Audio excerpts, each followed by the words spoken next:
Yeah.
People are still trickling in, but we want to still be punctual. So within reason, I think we're ready to start. We're going to recite Psalm 121, that's Tehillim Kufchaf Aleph in my Siddur, the Shul Siddur. It's on page 534. We ask everybody to rise.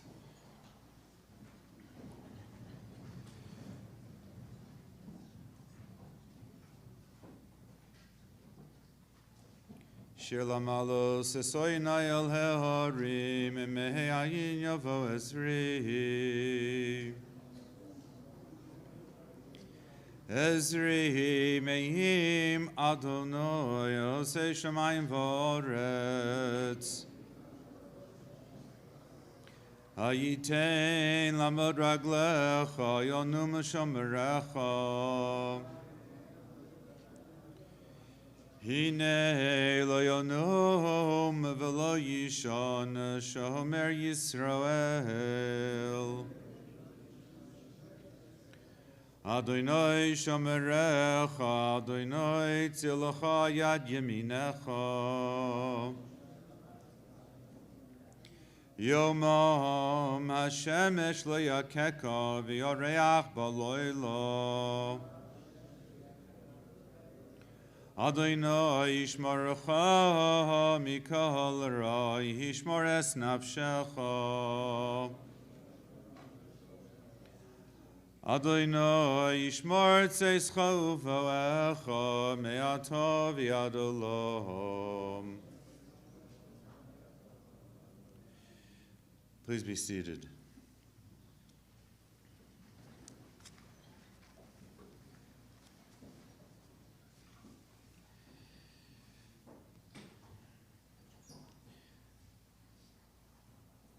Friday night I was walking with my sons back from shul, the late Shabbos. It was already probably 8:45, and I saw Shimon walking the dogs on Magnolia, right by my corner, Goodland. And I thought it was odd. I didn't say anything. Where was Reviva? And usually she would be the one to walk the dogs, or at least they would be together. And said good Shabbos, and that was about it. Next day in shul, regular Shabbos, finished the drasha. I saw Shimon in shul. I wasn't checking and taking attendance, was Reviva here, but Herman Molstein came to me and asked me if I knew what was going on. And then I found out there was surgery, and at first there was what appeared to be the first stages of recovery, walking the hospital hallway. Something happened, and Reviva was in the ICU. Connected with Tali after Shabbos, and she said the news wasn't encouraging, but we would daven for Reviva Bas Leah. And then, Sunday morning, happened to see Adam by chance, right after davening, Ralph's parking lot, and the news went from bad to worse. And so it's about a little more than 48 hours later, and here we are, l'davonenu, to our profound sadness. So fast, so sudden. There are so many memories, fond memories. When Aviv and I came in October of 2006, that's a while ago, we met a lot of people. And it would be almost impossible to remember every name, every face with the name.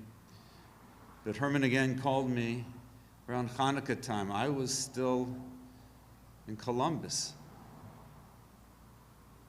but I was ready to join the shul, the community, in March of '07.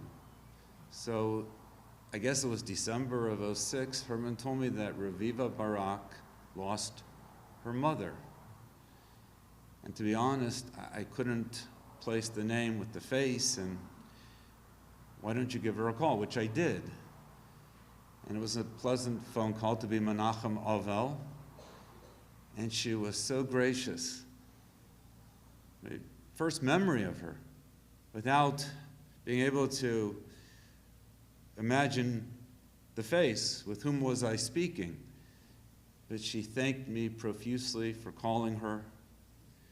And then obviously once we arrived before Pesach in 2007, put it all together, and then I wouldn't forget her.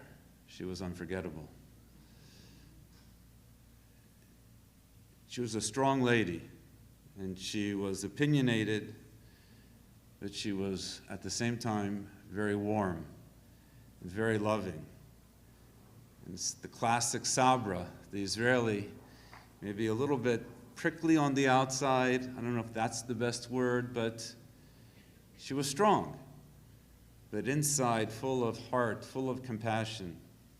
Because we live in the same neighborhood, so I would see her routinely, walking the dogs and being able to say Boker Tov and schmooze a little bit. It was part of the routine.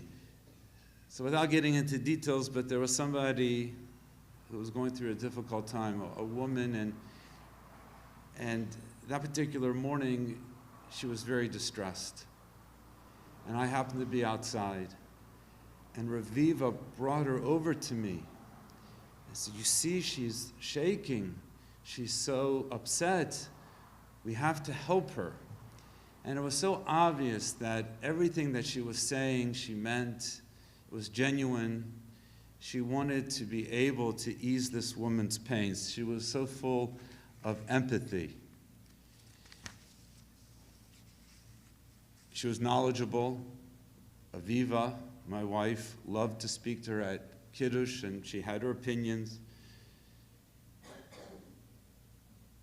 Linda Silberstein, her mechutenes, told me that she knew Tanakh. She could quote psukim.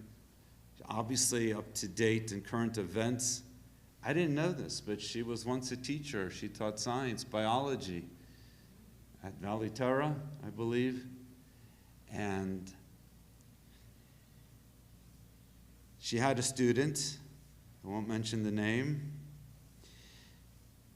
The student was having a difficult time paying attention in class,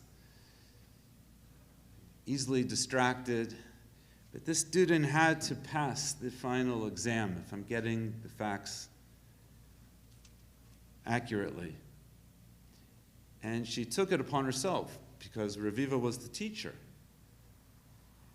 that this was her personal project, like a boot camp of studying and tutoring and making sure that he would be able to pass, and so it was. But that was her dedication to her craft, to her profession, to the children she taught.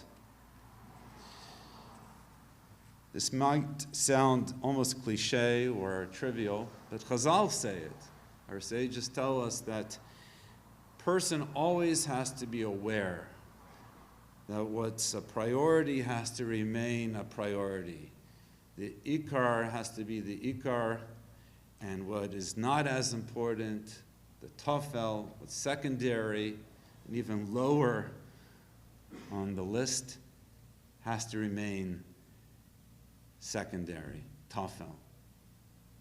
We actually derive it from this week's Sedra, because Bnei Gad and Bnei Ruvain, they were very wealthy, and they decided to remain on the eastern side of the Yarden. And they came to Moshe, and I guess it was a Freudian slip, and they said, we'll build, of course we'll fight, we'll go over and conquer the land, we're not going to somehow find an excuse, but what will we do with our families and livestock? So they said, we'll build corrals for our animals. They had a lot of animals, and they were attracted to the verdant eastern side of the Yarden. And we'll also build cities for our family, for our children. And Moshe Rabbeinu said, you have it wrong. You have to make what's ikar. First, you build the cities and the homes for your family, and then you worry about your holdings and the corrals for the animals. It's a famous medrash. But if a person is able to go through life with all of the ups and downs and to understand what's important and always to keep focus, so then typically the better decisions are made and one is not that discomfited when the secondary, the less important things don't go their way. They know how to appropriate, how to understand what life is all about. And that was Reviva. What was most important to her was her family, her children. So I said she was the classic Israeli. But look at her children. All three successful doctors. That's very American of her. That she was able to see that her children, Tali and Orly and Ronnie, they were all able to succeed and have their professions. But she put her kochos with Shimon to raise them with such fine midos. Kids, they don't come out like that just by chance. It's because of how they're raised. Sometimes parents put all of their kochos in, all of their energies, and sometimes it doesn't work out. But when it does, it's not by chance. It's because of the love, the care, and the sincerity. Aviva was telling me, she knew this from talking to Reviva, the grandchildren. I hope I get this right. The torta before Pesach, the special recipe that she would make, I guess it's like a tort, the yontif delicacy, to do that with her grandchildren. From my vantage point, she loved to come to shul. And I would see her every Shabbos, always dressed so elegantly.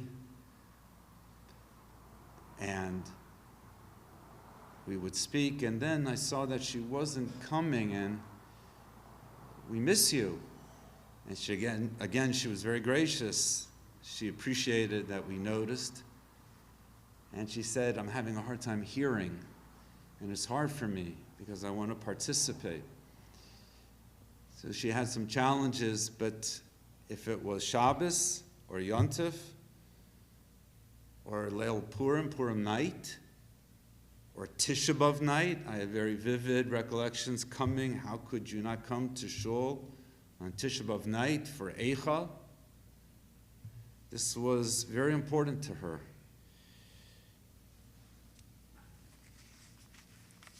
So we're talking about a person who had fine midos, very proud of her heritage, put her family first. Obviously, it always appeared to me walking arm in arm with her beloved husband, Shimon. We all feel the loss. Chazal say, Ein isha meis ela labayla. The spouse usually feels it the most. It's hard to imagine Shimon without Reviva. It makes it that much more difficult. She had another love, and that was obviously Eretz Yisrael, Medinat Yisrael, and we would talk about that.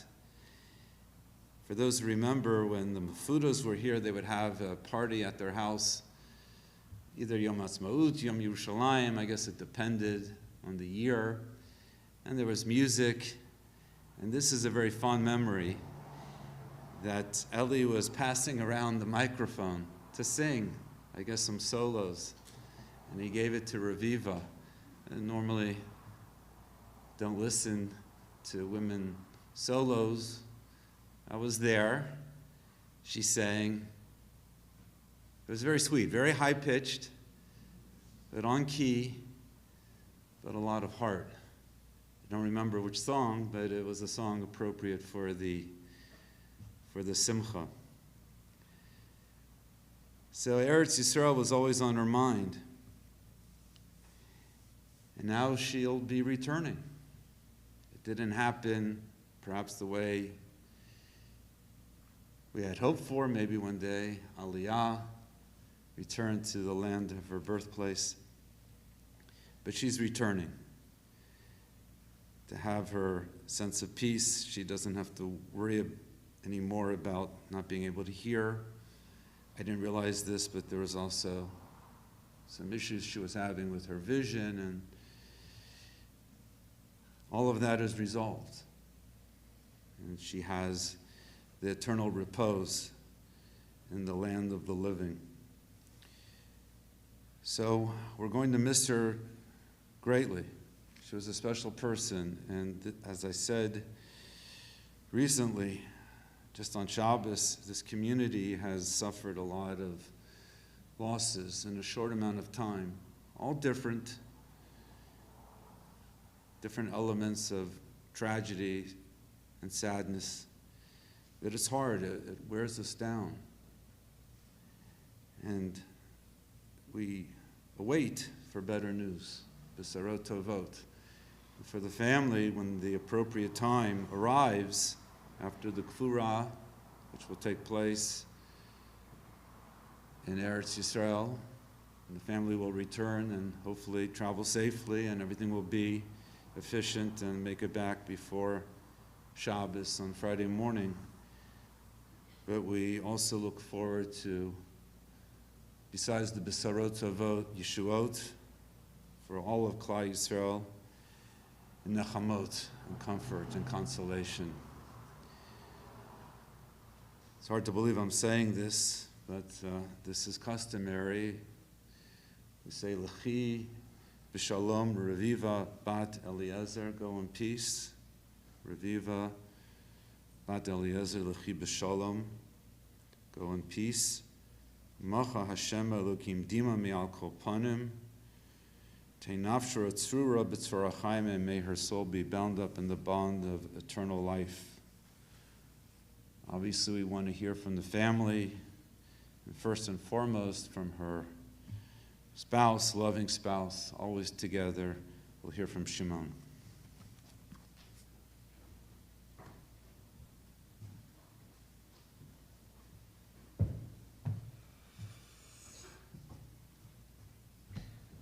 Here is a story. Reviva was born on December 2nd, 1946. In Tel Aviv. Growing up in Israel, she was speaking German only for the first 2 years because her parents, father from Vienna, mother from Berlin, spoke German at home. The neighbors, uncles and aunts in the same building spoke German. However, when she grew up, of course, she spoke Hebrew. She went to school, she went to the army, in a tank division in the Negev, in Liad Beersheva. And I'll stop the chapter 1, go to the other part of it, which is Mua. I was born in Czechoslovakia, December 1945, came to Israel in 1949, after Yom Ha'atzmaut, the first Yom Ha'atzmaut, spoke Slovak, learned Hebrew, forgot Slovak.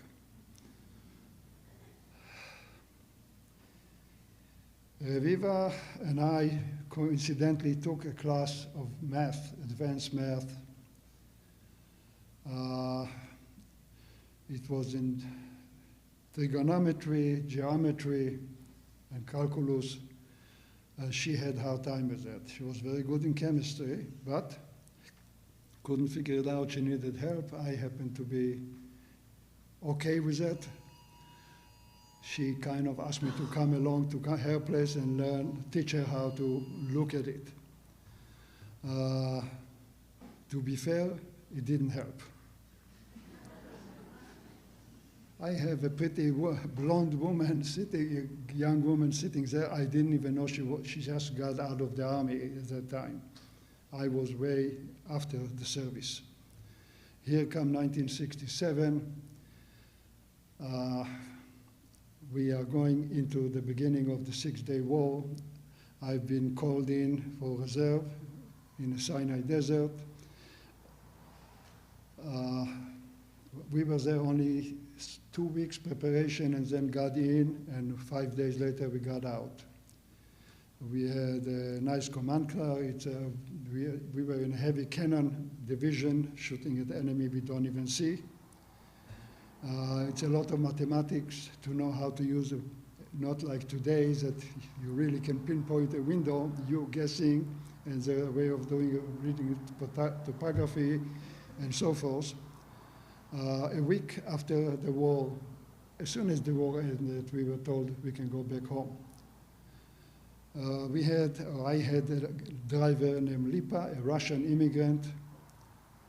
I told him to take the unit that was in the command car, take them home to their homes in Tel Aviv. Then I was the last one in. I told him, go to my girlfriend's house. She was my girlfriend, no more math, not trigonometry. I knock on the door. Her mom opened the door. She looked at me kind of startled. I was totally brown with dust all over for being 3 weeks in the desert. I asked, hey, where is Reviva? And she said, she is at your mom. Now you have to know that my father was called to reserve. I was in reserve army also. My younger brother was in service, full service, and my youngest one was a 10-year-old boy. So Reviva found it hard to go visit my mom. My driver telling me, sir, well in Hebrew, but forget the sir part, you don't know that yet, but you're gonna marry this girl. 59.5 years ago, I married her. The last day of the year 1967. She's going to be beyond extremely missed. She was fun. She was a challenge.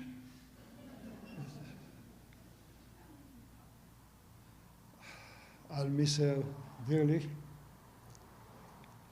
And I will love her forever. Thank you.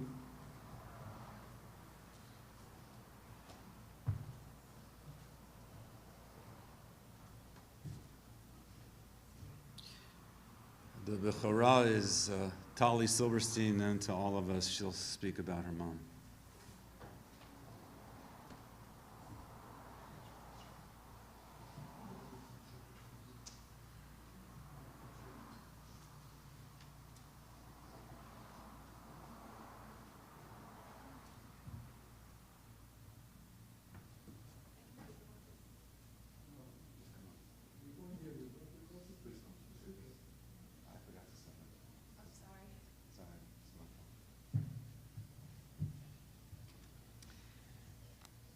Reviva Weinberger, daughter of Eliezer and Lotte, or Leah, my Ima, was born December 2nd, 1946, Tet Kislev, Tafshin Zayin, in then mandatory Palestine, a Sabra. Her parents had emigrated from Austria and Germany before the Holocaust and lived in Ramat Gan. She was raised in a very Yeke household, and despite a very unfancy upbringing in this new country, was introduced to a broad range of arts and culture. My parents met and married in 1967. With my mother's urging, they moved to Los Angeles to pursue college degrees because options in Israel were limited then. They worked at Rambam High School, and my mother taught Chumash. In the summer, they were counselors at Camp Ramah. They juggled college, work, and children, and finally earned their degrees. My mother was a high school biology and chemistry teacher for over 10 years. They settled in Valley Village in 1984, raising a family and integrating into the community here. My Ima placed a lot of value on education. Despite having very limited financial means, she and my Abba made sure we attended Jewish schools. She had a robust knowledge of Tanakh and often quoted verbatim from Navi. One of her favorites was the Yom Kippur Haftarah from Yeshayahu, Isaiah. She also valued a secular education. Every Friday, we went to the library to load up on books, and excelling at school was an imperative. Her real love was the sciences, and it was not optional for us too. My parents, as you heard, have 3 physicians for children, and I bet if you ask us when we knew we wanted to be doctors, well, I would say when my mother told me to. She was always curious about what we were learning. She loved traveling in order to see and learn how other cultures and people lived. She and my father went to Japan, Galapagos, Australia and New Zealand, South America, and Europe. But her favorite place in the world, for which she had an intense love, was Israel. My mother loved music. We didn't whistle while we worked to ready the house for Shabbos, or Shabbat. She didn't like when I said Shabbos. Shabbat, we were humming along to Dvorak, Handel, Mendelssohn, Tchaikovsky, Beethoven, and Yoram Gaon. She made sure we played an instrument, and my brother Ori took it up a notch and plays 3. During the summer, my mother had a teacher's schedule, so we went to the beach and then to watch the Los Angeles Philharmonic practice. As we got older, my mother loaded baby Ronnie into the stroller, and we walked 1.5 hours to the Hollywood Bowl so we could make the Motzei Shabbos concert at the Hollywood Bowl. She wasn't an artist in the classical sense, but she made amazing works of knit and crochet. Our family and Adam's extended family have been beneficiaries of her beautiful handiwork. She was also a very graceful dancer. But nothing excited my Ima like her children. She poured her whole being into raising us. She loved us fiercely and made sure we knew we were all valued equally. She wanted to hear about every single detail of our days and experiences. And what did you do after you climbed the stairs of the bus on the field trip? She had endless patience for children, and I was able to appreciate that even more when I had my own. Adam and I moved back to Los Angeles with 2 young kids for internship and residency. My mother was retired from teaching, but this was no retirement. She and my father co-raised our kids with boundless energy. I remember dropping off baby Alex next to my mother, who was sleeping in bed at 4 a.m. on my way to the hospital. All the time. She took our kids to school, swimming lessons, the park, and my parents even took them to Europe for 2 weeks. My Ima and Abba also had a special love story. No one made my mother laugh like my father could. And she both exasperated and pleased him at the same time. I have no idea how that's possible. The values that my Ima held sacrosanct are honesty, tenacity, and doing the right thing. Some of you may have heard this story, but it is worth repeating. It is one of the best and most formative examples that she set for me. In 6th grade, a most awkward time for an 11-year-old girl, one of my classmates lost his mother. He was the opposite of popular, and I had nothing to do with him in or out of school. My mother invited and brought him to our apartment for a sleepover, to my horror and embarrassment. She knew it, but doing the right thing trumped my comfort. Distilled, this was the message. Do the right thing, even if it's uncomfortable, even if it's unpopular. Her later years were not easy. She had hearing loss and limited vision, but she insisted on living life as fully as she could. She hiked Fryman, spent an inordinate amount of time picking flowers for Shabbat at Costco, and loved her grand and great-grandchildren who brought her so much joy. I have heard her say, incredulous, I can't believe that I'm zocha to see great-grandchildren. Ima, I wish you could have seen more. Paraphrasing Nomi Shemer's words, Od lo ahavti dai, my Ima had so much more to do and give. Thank you, Ima, for the gift of music, for my Jewish education, for imparting the beauty of nature and science and art, for helping to raise my children, for hummus, trina, potato salad, and matzah torta, and for teaching me the essentials of leading an upstanding life. May Reviva Bat Eliezer be a militzat yosher for us all. Tehei nishmatat tzrura b'tzror ha'chaim.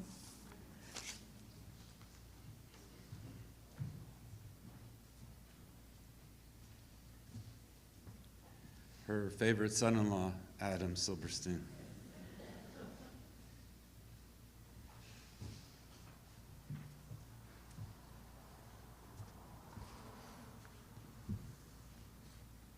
I want to see Tali. There we go. I want to thank each and every one of you for being here. It means the world to our family to have all this support and generosity of spirit.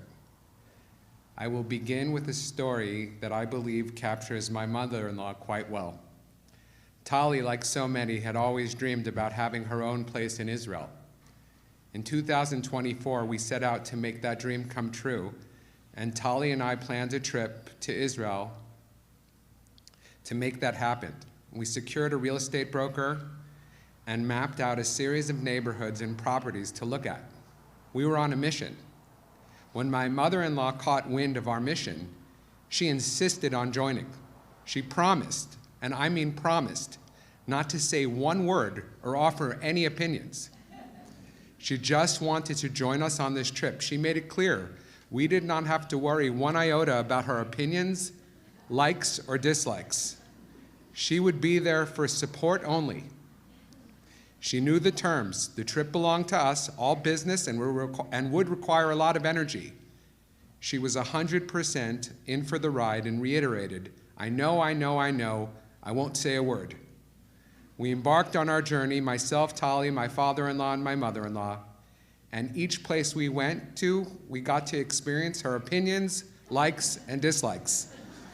She could not contain herself. Each visit came with her routine facial expressions, her sound effects, and her letting us know exactly where she stands. And that, to me, is signature Reviva Barak. She knew what she liked, and she knew what she didn't like, and she was going to let you know whether you asked or not. She had a way of insisting, and I mean insisting, on identifying what she deemed likable and then relentlessly pursuing it. She cared deeply about the things she cared about: education, the right music, the right Judaism, the right manners, the right travel, the right clothes, the right dogs.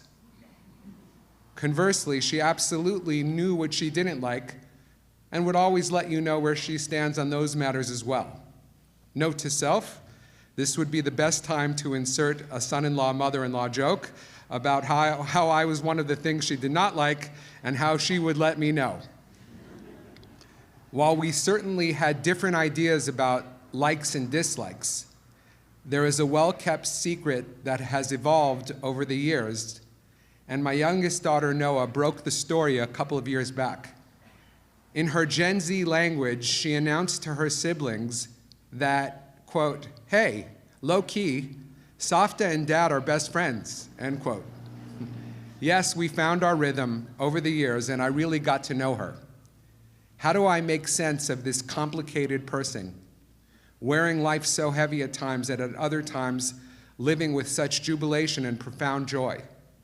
Insisting, that word again, that her kids and loved ones experience honor and actually live out the same convictions, likes, and dislikes that she carried so dearly. Folks, it is no accident that she has 3 children who are medical doctors. She insisted. Over the years, and particularly over the course of these last couple of weeks, I think I have come to a better understanding of the Reviva formula. Her relentless insisting had many beautiful features. Tali often tells a story of a child, she just told it, who she went to school with, who today would be a poster child for the autistic spectrum. The child lost his parent. Reviva insisted that Tali have this child over because it was the right thing to do. No was not an answer. She held the same position about having people over who were not as fortunate as ourselves. Families with an absent parent or people who did not find life partners were often guests at her house on Shabbat and Chagim. She insisted. She also insisted that her children dedicate themselves to their educations. A love of learning, reading, and movement were insisted upon. Embracing life was not optional. She insisted and dedicated herself in that way to her children so they can also live by her formula. When I came on the scene I did not have any of that Barak confidence or dedication. At the age of 21, I confronted my science fear and enrolled in an auditorium-sized biology class to confront my I am not smart enough fear. My mother-in-law was a biology and chemistry teacher at that time. I was in her lane of likes. She was in my corner. I got a taste of her insisting and the ingredients that come with it. Reviva explained that she does not have that operating system. Things came hard to her, but she had grit. She stuck with me and tutored me throughout the course. I got one of the highest grades in the whole class. She helped me confront my fear. She insisted, even if it was only biology for liberal arts majors. As I reflect on what her insisting produced, I want to look closely at the data. Reviva, I hope you are joining me from above looking at this. Shimon is the most dedicated husband I have ever seen. 3 children who all insist, just like you, on pursuing their likes, engaging in life, and dedicating themselves to service and their values. 3 children who love each other dearly and never allow their differences to compromise their love for one another. 3 children who are married and building beautiful families. 6 grandchildren who are next generation good kids, many who you had a hand in raising. 3 great-grandchildren, and a beautiful legacy you built in your own way. The story speaks for itself. I want to end and finish the story about Israel with an addendum. My mother-in-law's insistence convinced us to buy an apartment in Netanya. At the end of the trip, which came as a surprise, she also convinced her reluctant husband to buy a place right next to ours. She insisted. She had always hoped to make her way back to Israel, and even in her later years had no doubt she could make that work. She would, of course, insist in her way, relentlessly doing what needs to be done, no matter what obstacles she faced. This week, I took it upon myself to be the point person to help her realize her dream. Despite being new to the aftermath of death and funerals, I channeled my inner Reviva insistence and somehow was able to have a hand in getting her to Israel. I don't love that it involved a Chaver Kadisha and a cemetery in Beit Shemesh. But despite numerous setbacks, we were able to secure plots and flights. Big shout out to Rabbi Rosenberg, who helped me with strategy, and my nephew Tuvia, who was an all-star. In my own way, I got to insist just as Reviva would have. And in these efforts, I think I cracked the code. Maybe it is all about building a life you value and care about by identifying what really matters and then relentlessly insisting on building it. Maybe it makes the lives of others all the better for it. And now, Reviva, I hope you get to be at peace, knowing that you have built a wonderful legacy. I insist.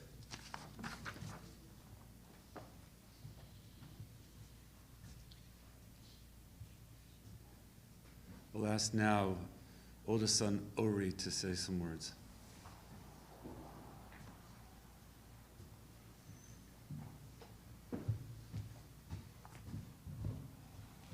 Hello, my name is Ori Barak, and I am Reviva Barak's middle child.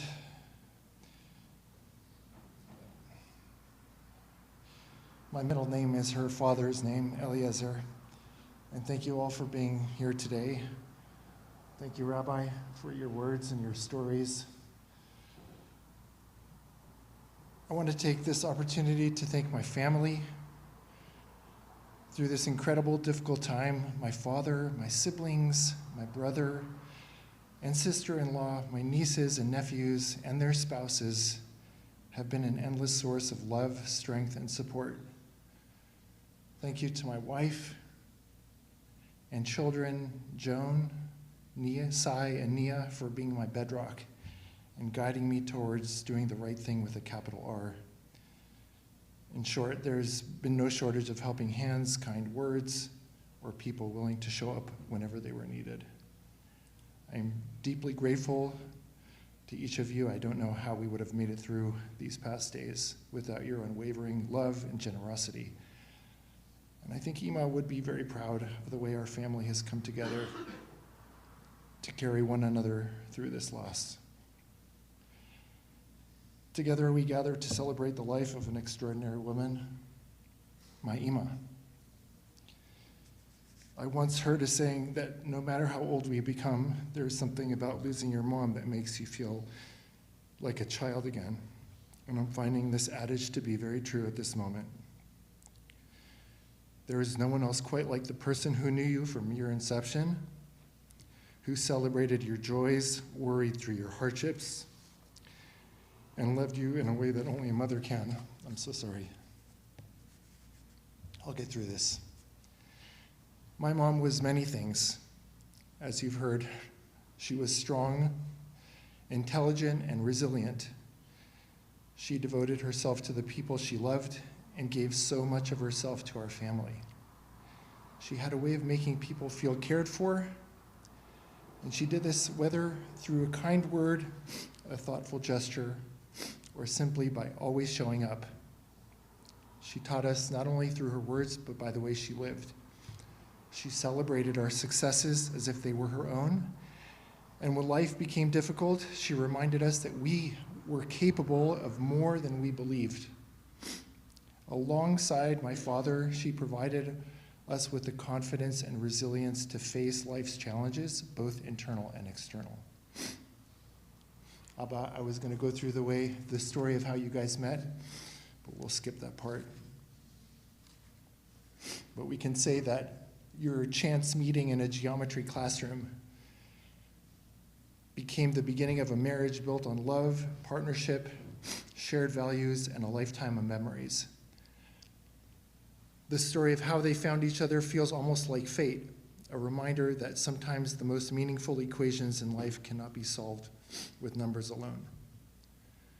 My mother loved to travel and experience different cultures, yet she treasured her own heritage above all else. She had a deep love for Judaism, its traditions, its history, and its values. And she instilled that love in her family. She was a fervent Zionist who believed deeply in the importance of the state of Israel and in the enduring strength of the Jewish people. Her Jewish identity was not simply something she inherited, it was something she lived every day, and she was immensely proud to pass on to future generations. My mother loved nature and the outdoors. As a family, we spent countless weekends camping, I don't know if you remember, and traveling together. Some of my strongest childhood memories come from those early family camping trips. I remember on one trip, catching a frog and placing it in a small enclosure so it couldn't escape. I did this innocently. When my mom saw what I had done, she was genuinely upset, not because I had caught a frog, but because she saw it as an opportunity to teach me one of Judaism's most beautiful values, Tsa'ar Ba'alei Chaim, the prohibition against causing unnecessary suffering to animals. It was a lesson that stayed with me long after the frog was released. That was who she was. She didn't just teach us through words, she taught us through everyday moments, using life's small experiences to instill compassion and moral responsibility. I'm just going to say a little bit more about my mother, if that's okay. My mother loved animals, especially dogs, and had a particular affection for Bernese mountain dogs. This breed is known for its peaceful disposition, or as she would put it, zero aggression. It therefore comes as no surprise that all three of her children grew up to be devoted dog lovers themselves. Funny enough, despite her affection for animals, she drew one very firm line, and that was for cats. One day, a stray cat wandered into our apartment on Curson Avenue in the Fairfax area. I can still vividly picture my mother jumping onto a kitchen chair, shrieking at the top of her lungs, insisting that someone, anyone, get the cat out of the house. It remains one of those family stories that still makes us laugh. It's a reminder that alongside her wisdom, compassion, and strength, she also had a wonderful sense of humor and a personality that made life with her unforgettable. My mother was someone who believed that education was one of life's greatest gifts. She had a deep love of science and once dreamed of becoming a physician herself.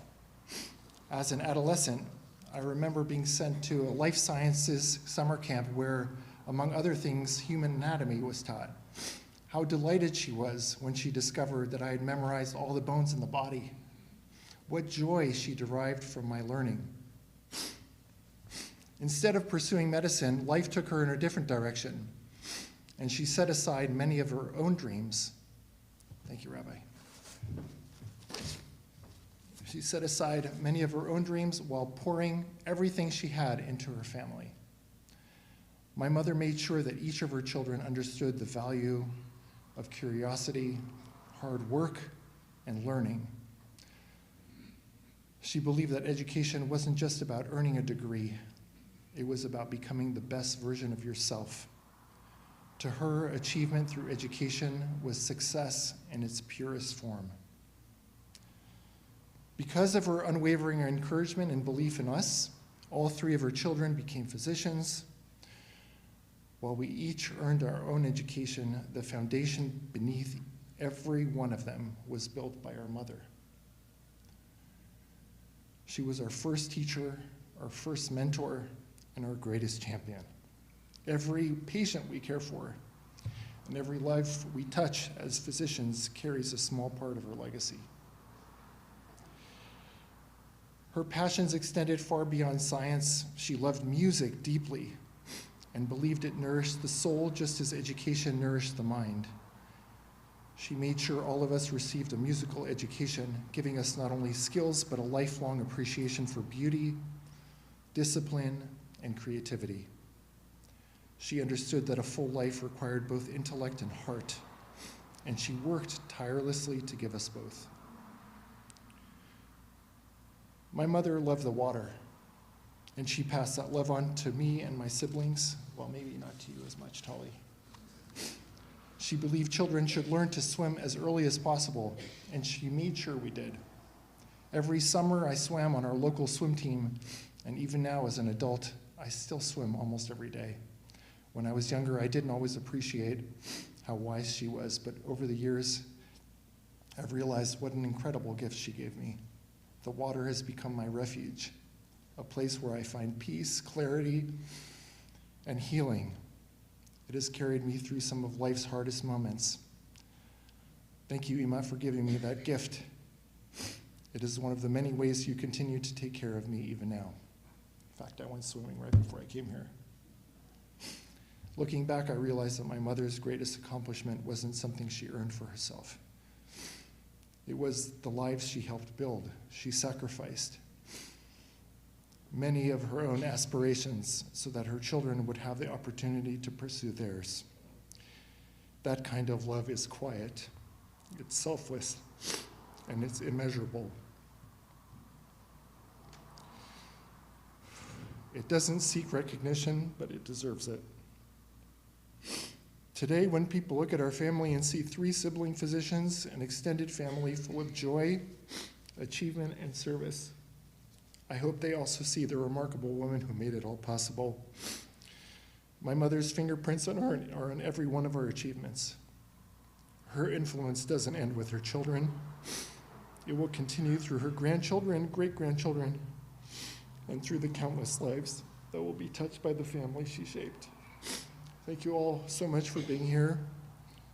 Our family feels so immensely supported by this community. Baruch Dayan Haemet. Thank you.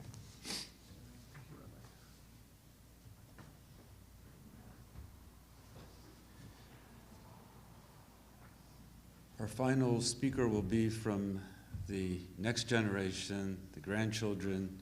I'd like to ask Reviva Atri to speak about our grandmother.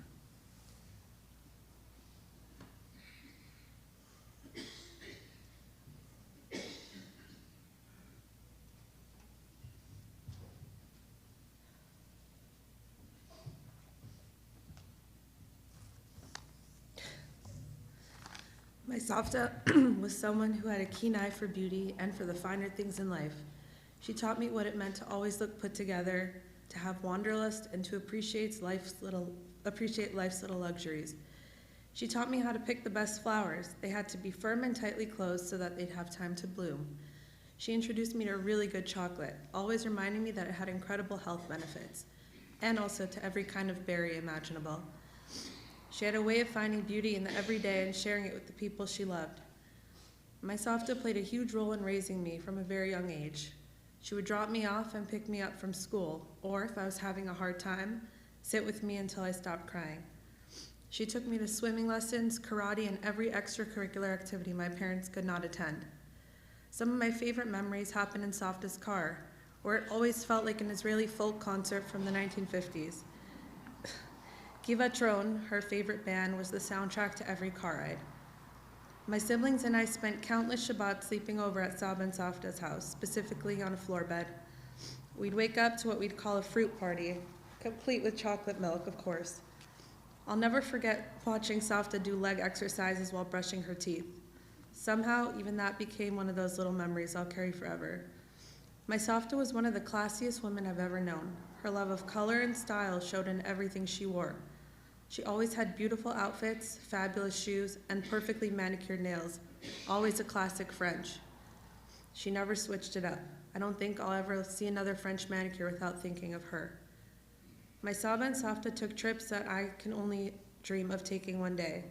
From scuba diving in the Great Barrier Reef to attending tea parties in Japan, there wasn't an adventure she wasn't willing to embrace. She loved seeing the world and everything it had to offer. When we were kids, we would go to Israel every Pesach with Saba and Savta. We'd stay at the Kfar Maccabiyah Hotel in Ramat Gan, where they both grew up. That trip was always the highlight of my year. Savta made sure every day was filled with fun activities and, of course, really good chocolate. One of the greatest lessons she taught me was to walk with my shoulders back and my head held high. I'm still working on that one. But she carried herself with such confidence, grace, and strength that you couldn't help but admire her. I hope to pass on all of Savta's incredible qualities to my daughter, Margot, whom she loves so deeply. Just last week, when I FaceTimed her from the hospital, she told me how excited she was to spend this year with us in Los Angeles and to come watch Margot's swimming lessons. I was so excited to give her the chance to watch her great-granddaughter learn to swim. I'm also so grateful that just a year ago, she and my mom came to visit me in Florida. She got to see the life that I had built there over 9 years. She met some of my closest friends, walked with us through our favorite parks, and experienced our daily routines, all while reminding us that the Florida heat was absolutely oppressive. She wasn't wrong. I feel so lucky that Margot had 15 months with her great-grandmother. Those memories are a gift that I will always treasure. Savta, thank you for playing such a profound role in my life in ways too numerous to count. Thank you for your love, your strength, your elegance, your curiosity, and for teaching me to find beauty in the world around me. I'll miss you forever. I love you so much.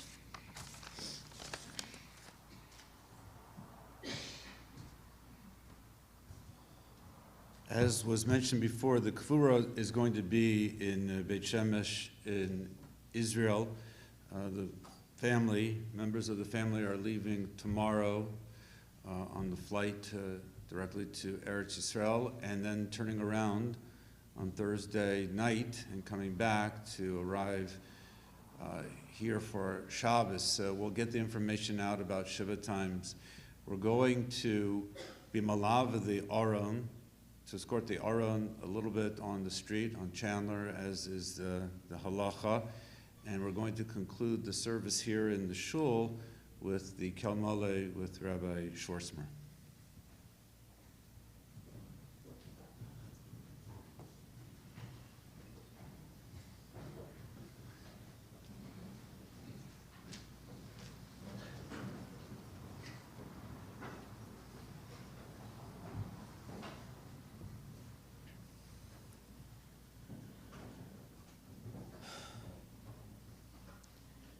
El Malei Rachamim Shochein B'Merayim Hamtzei Menucha Nechona Al Kanfei Ashchina במעלות קדושים וטהורים כזוהר הרקיע מזהירים אס נשמת רביבה בת אליעזר שהלכה לעולמה בעבור שבעלה ביתה ובניה וכל בני משפחתה נותנים צדקה ומתפללים ביד הזכרת נשמתה בגן עדן תהא מנוחתה לכן בעל הרחמים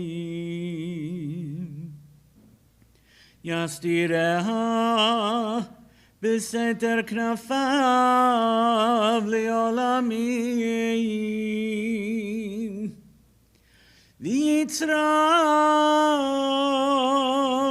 בצרור החיים את נשמתה אדוני הוא נחלתה ותנוח בשלום על משכבה ונאמר אמן.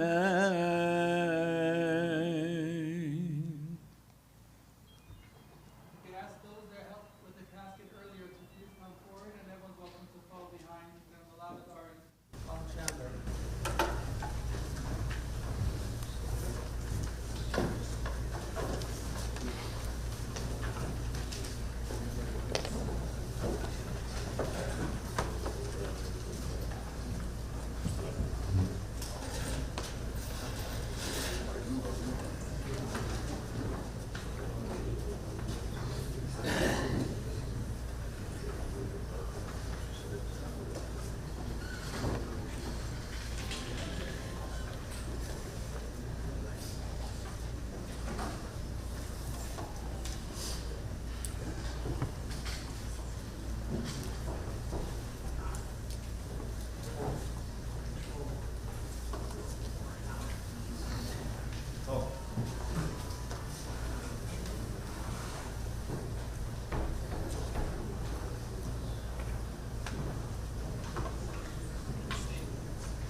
This route, which is